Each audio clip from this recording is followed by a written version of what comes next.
আসসালামু আলাইকুম। দাবি ত্যাগ। আলোচনার বিষয় হচ্ছে ভাষার উৎপত্তি ও বিবর্তন। বিষয়ের ব্যাপ্তি ও গভীরতা বিবেচনায় এই আলোচনাটি বিভিন্ন অংশে বিভক্ত করা হয়েছে। ভাষার উৎপত্তি সম্পর্কে জানতে আগ্রহী দর্শকদের মাথায় রেখে তৈরি করা হয়েছে। ইন্টারনেটে বিস্তৃত অনুসন্ধানের মাধ্যমে সংগ্রহীত বিভিন্ন তথ্য ও উপাত্তসমূহ এবং আমাদের সার্বিক সক্ষমতা ও বোধগম্যতার আলোকে সংকলন করা হয়েছে।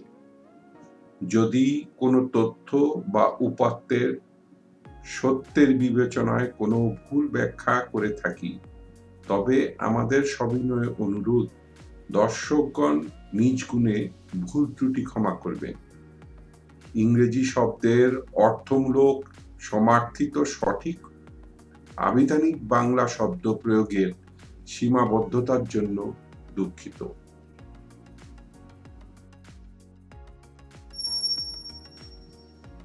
ভাষা একটি বিস্ময়কর ব্যাপার।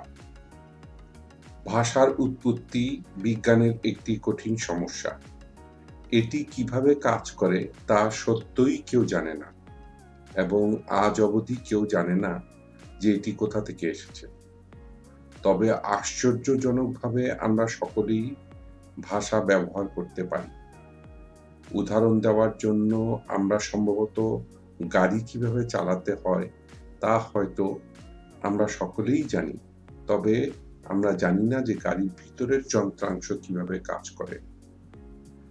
ভাষা সম্পর্কে আরো অবাক করা সত্য হলো, আমরা সর্বদা নতুন বাক্য তৈরি করতে পারি এবং আলাদা কিছু বলার অসীম ক্ষমতা রয়েছে। আর এই পুরো ব্যাপারটা আরো কঠিন হয়ে যায় যখন আমরা বর্তমানে প্রচলিত বিশ্বের ৬,০০০ বিভিন্ন ভাষা আছে তাদের সম্ভাব্য বলার অসীম ক্ষমতার কথা চিন্তা করলে। এই ভাষাগুলোর বেশিরভাগই একটি অন্যটির কাছে দুর্ভেদ্য। তাহলে আমরা কিভাবে এই ৬,০০০ ধরনের ভাষা পেয়েছি? আমরা কি ভাষার উৎপত্তি সম্পর্কে চিন্তা ভাবনা করেছি? বা ভাষা কোথা থেকে এসেছে? বা ভাষা কিভাবে আজকের এই উন্নত রূপ লাভ করলো? সমস্ত ভাষার উৎপত্তি কি মৌলিক একটি ভাষা থেকে এসেছে? চলুন অনুসন্ধান করি।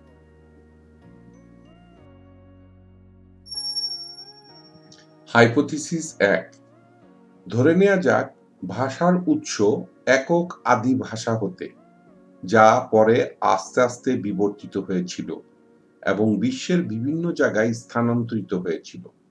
বর্তমানে যদিও শব্দগুলো সম্পূর্ণ ভিন্ন দেখতে, কিন্তু বিভিন্ন ভাষায় পাওয়া অনুরূপ একই শব্দগুলো সমর্থনযোগ্য প্রমাণ হিসাবে ধরা যেতে পারে। এই তত্ত্বের স্বাচ্ছন্দ্যতা নির্বিশেষে বর্তমানে একেবারে পৃথক দেখতে শব্দগুলো কি তাহলে তাদের উৎস থেকে যথেষ্ট বিবর্তিত হয়ে বিকাশিত হয়েছে?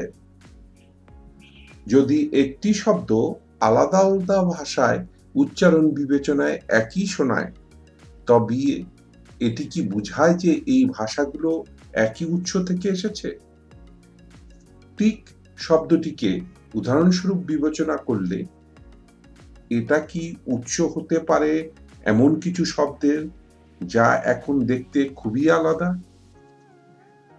ভাষাবিদদের একটি উপশাখা আছে যারা স্থানীয় আমেরিকান ভাষার একটি সুনির্দিষ্ট গোষ্ঠীকে অধ্যয়ন করে, মূলত ভাষার এই বিষয়টি নিয়ে কাজ করার জন্য। তারা তাদের গবেষণার মাধ্যমে অনেক শব্দের আনুমানিক আদি রূপ পুনর্গঠন করতে সক্ষম হয়েছে। আনুমানিক আদি রূপ বলতে শব্দের বর্তমান রূপ গবেষণা করে উৎস শব্দের পুনর্গঠনকে বোঝায়। এই ধরনের ভাষাতাত্ত্বিকদের বলা হয় অ্যালগোকুইনিস্ট, এবং যারা মূলত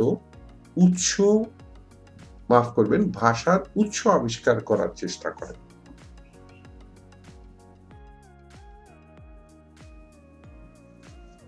একই উৎস থেকে। যদি আমরা টিক শব্দটি লক্ষ্য করি এবং দেখার চেষ্টা করি এটি কিভাবে আজ বিভিন্ন ভাষায় আলাদা দেখাচ্ছে, তবে আমাদের হাইপোথিসিসটি কতখানি সমর্থনযোগ্য তা বুঝতে পারব।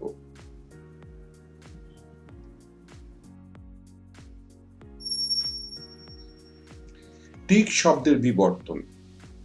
অ্যালগোকুইনিস্টরা এক বা ইংলিশে ওয়ান এবং আঙ্গুল বা ইংলিশে ফিঙ্গার শব্দ দুইটি পুনর্গঠন করেন এবং এই সিদ্ধান্তে উপনীত হয়েছেন যে শব্দ দুইটির আদি রূপ টিক থেকে এসেছে। এই তত্ত্বের সমর্থনকারীদের ধারণা হলো সাধারণত মানুষ আঙ্গুল দিয়ে এক গণনা করে। অন্য সমর্থনকারীদের ধারণা হলো কিছু ভাষা এখনো আদি শব্দটি ব্যবহার করে। উদাহরণস্বরূপ ডিঙ্কা একটি সুদানি ভাষা, আর এই ভাষায় একের জন্য শব্দটি হলো টক। তুর্কি ভাষায় একটি মাত্র যা পরোক্ষভাবে এককেই বোঝায় তার জন্য শব্দটি হলো টেক। প্রাচীন ইংরেজিতে তাহে শব্দটি ছিল টো শব্দের জন্য, যা একটি আঙ্গুলের অনুরূপ। জাপানি ভাষায় টে দিয়ে হাতকে বোঝায়, যা আঙ্গুলের সাথেও সম্পর্কিত। এস্কিমো ভাষায় তর্জনীর জন্য একটি শব্দ হলো টিক। এরকম উদাহরণ অসংখ্য, এবং তখনই একটি প্রশ্ন আসে, এই সব ভাষাগুলোই কি একই উৎস থেকে এসেছে?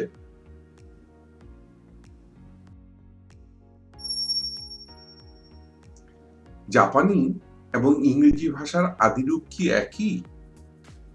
চলুন হাইপোথিসিসের সমর্থনে আরো কিছু উদাহরণ দেখি।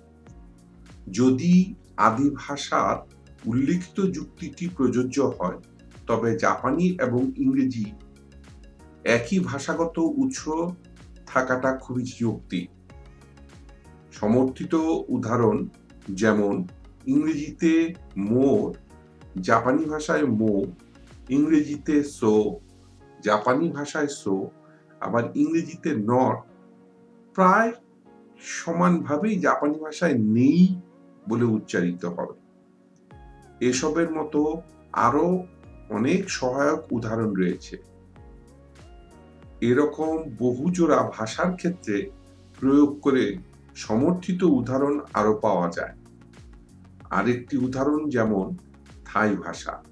থাই ভাষায় ফি অর্থ ইংরেজি ভাষায় ফায়ার, থাই ভাষায় টাই মানে ইংরেজি ভাষায় টায়ার, এবং থাই ভাষায় রিহিম অর্থ ইংরেজি ভাষায় রিং।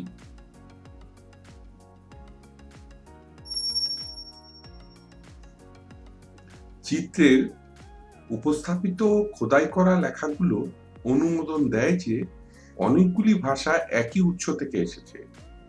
পরিসংখ্যানগতভাবে বলতে গেলে বিশ্বের ৬,০০০টি ভাষার মধ্যে এই জাতীয় দুর্ঘটনা ঘটাটা খুবই স্বাভাবিক। তবে একই সময়ে এটিও প্রমাণ করে যে ভাষার পৃথক পৃথক উৎস রয়েছে।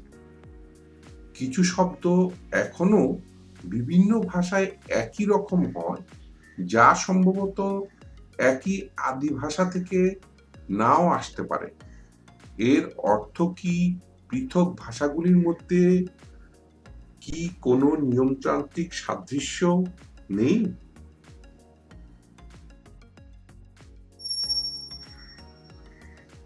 সার্বজনীন সীমাবদ্ধতা। এমন কিছু সীমাবদ্ধতা রয়েছে যা সব ভাষাতেই উল্লেখযোগ্যভাবে দৃশ্যমান। কোনো ভাষাতেই একসাথে ১৬টি ব্যঞ্জন বর্ণ থাকে না, বা কেবল ৭টি স্বরবর্ণ একে অপরকে অনুসরণ করে চলে, এমনটি দেখা যায় না।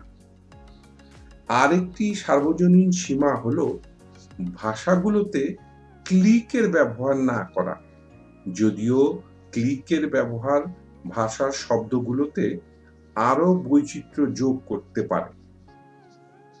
এটি আর একটি যুক্তি যা আদি শব্দের তত্ত্বের সমর্থকরা সমস্ত ভাষার এক উৎস প্রমাণ করতে ব্যবহার করে।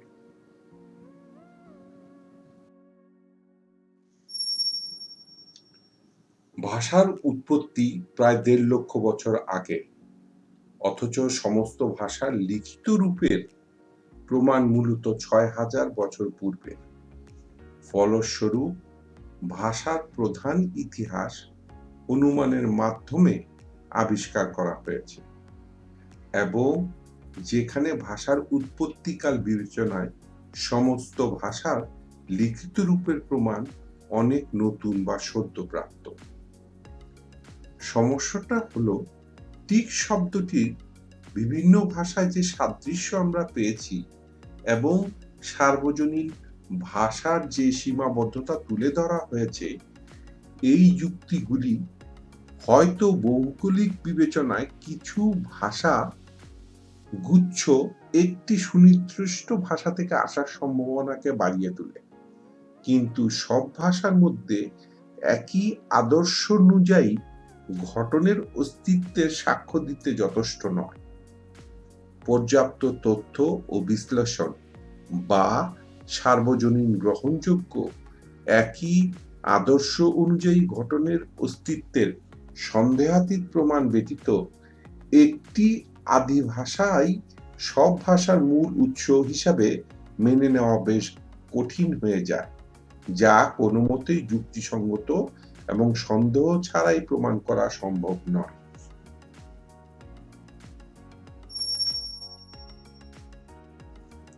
ভাষার উৎপত্তি সম্পর্কে বহু জিজ্ঞাসিত প্রশ্নসমূহ। প্রথম প্রশ্ন, ভাষা কোথা থেকে এসেছে? মানুষের নিজেদের মধ্যে যোগাযোগের প্রয়োজন মেটাতে প্রায় ১.৫ লক্ষ বছর আগে ভাষার উৎপত্তি হয়েছিল। ভাষার উৎপত্তি এখনো বিতর্কের বিষয়, যেহেতু ভাষার লিখিত রূপের প্রমাণ মূলত ৬,০০০ বছর পূর্বে, কিন্তু তার আগের ভাষার অস্তিত্ব পাওয়া প্রায় অসম্ভব। দ্বিতীয় প্রশ্ন, সমস্ত ভাষার উৎস কি? একটি তত্ত্ব যুক্তি দেয় যে সমস্ত ভাষার উৎস একই ছিল, তবে তারা আস্তে আস্তে বিকশিত হয়েছিল এবং প্রাণীদের মতো আলাদা আলাদা সত্তা তৈরি করেছিল। তবে সমস্ত ভাষার জন্য একটি আদি ভাষা বিবেচনার জন্য আরো যথেষ্ট প্রমাণ প্রয়োজন। তৃতীয় প্রশ্ন, পৃথিবীতে প্রথম ভাষা কোনটি ছিল? পৃথিবীর প্রথম ভাষা হলো সমস্ত ভাষার উৎস, বা হয়তো একটি মৃত ভাষা যা আজকের কয়েকটি ভাষার জন্ম দিয়েছিল। যেহেতু ভাষার উৎপত্তি ১.৫ লক্ষ বছর পুরাতন এবং ভাষার লিখিত রূপের প্রমাণ মূলত ৬,০০০ বছর পূর্বে, তাই ভাষার কোনো লিখিত প্রমাণই এই প্রশ্নের উত্তর দিতে পারে না। চতুর্থ প্রশ্ন, ভাষা কিভাবে শুরু হয়েছিল? সম্ভবত ভাষার উৎপত্তি যোগাযোগের প্রয়োজনে।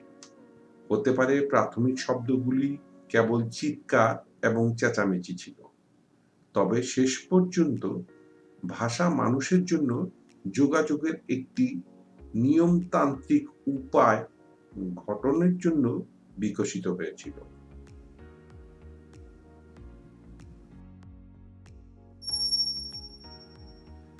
আমরা এর পরবর্তীতে এইমাত্র যে ৪টি প্রশ্ন উল্লেখ করেছি সেগুলোর সঙ্গে সম্পর্কিত গত ২০০ বছর ধরে ভাষার উৎপত্তি ব্যাখ্যা করার চেষ্টায় যে বিভিন্ন তথ্য এবং অনুমান করা হয়েছে তা বিশদভাবে আলোচনা করব, যেখানে আমরা বিভিন্ন ভাগে দেখার চেষ্টা করব যে ভাষার উৎপত্তি থেকে অদ্য পর্যন্ত ভাষার উন্নয়ন, বিভিন্ন মতবাদ প্রসঙ্গে এবং সর্বোপরি যুক্তিসঙ্গত ন্যায্যতা বিবেচনায় কিভাবে বিষয়গুলি তুলে ধরা হয়েছে।